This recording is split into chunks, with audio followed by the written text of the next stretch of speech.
My beloved is like a bundle of myrrh, resting between my breasts all night. The Song of Solomon, Chapter 1, A Love That Burns Like Fire. The sky is painted in deep amber and violet as the sun sinks behind the walls of Jerusalem. The air is rich with the fragrance of jasmine, myrrh, and spikenard. A gentle breeze stirs the silk curtains draped across Solomon's private terrace, the flickering oil lamps casting golden shadows across polished stone floors. A banquet table adorned with pomegranates, figs, and goblets of dark wine sits at the edge of the scene. The Shulammite woman stands near a fountain, her dark curls cascading down her back as she gazes into the rippling water.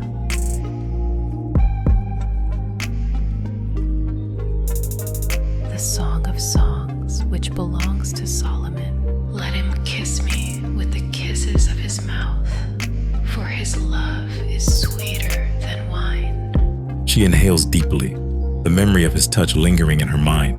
She closes her eyes, tilting her head slightly, as though feeling his presence even when he's not there. Your name is like oil poured out, fragrant, intoxicating. That's why the maidens chase after you, but I am not them. I want more than just to call your name in the crowd. Her fingers graze the fountain's edge as she exhales slowly. Take me with you. Pull me into your world. Let me run after you, my king.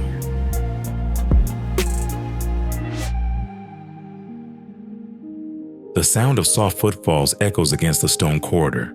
Solomon, his golden embroidered robe flowing with each step, moves with authority toward the garden. The warm flicker of oil lamps illuminates his strong dark features, his long wavy hair brushing his shoulders. His eyes burn with intensity as he spots her standing near the fountain. He approaches, his voice rich like fine wine. Solomon, low, teasing, admiring. You hide here among the pomegranates and lilies, but your beauty cannot be hidden, not from me. She turns, her heart pounding, and looks up at him as he draws near. I am dark, but lovely, O daughters of Jerusalem, like the tents of Kedar, like the royal curtains of my king. She steps closer to him, vulnerability in her voice. They stare at me, judge me. The sun has kissed my skin too long.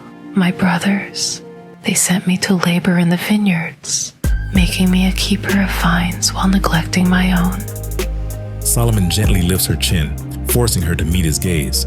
Solomon, soft but firm, reassuring. Look at me. You are the fairest among women. His fingers trace a slow path along her jawline, his voice smooth as silk. I have compared you, my love, to a mare among Pharaoh's chariots, your cheeks adorned with jewels, your neck draped in gold, and if that is not enough, we will craft ornaments of gold and silver just for you.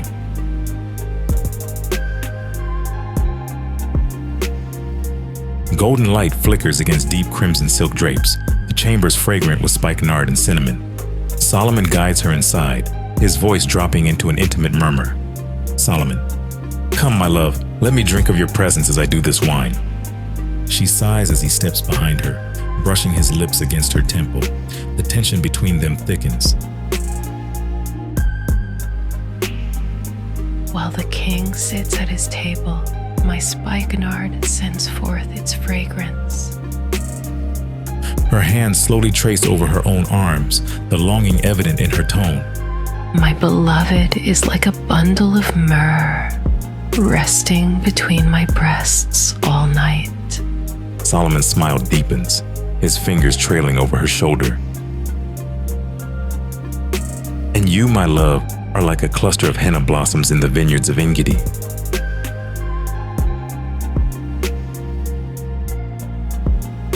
The air between them crackles. She tilts her head back slightly, inhaling deeply, her spikenard perfume lingering in the warm candlelit chamber. Behold, you are beautiful, my beloved. Yes, pleasant. In this place, our bed, It is lush and green. Solomon draws closer, their breaths mingling as he whispers against her skin. Solomon, husky, intense. Behold, you are fair, my love. You have eyes like doves. His hands cradle her face as he rests his forehead against hers. Their connection is electric, their love undeniable. The beams of our house are cedar. The rafters are made of fir.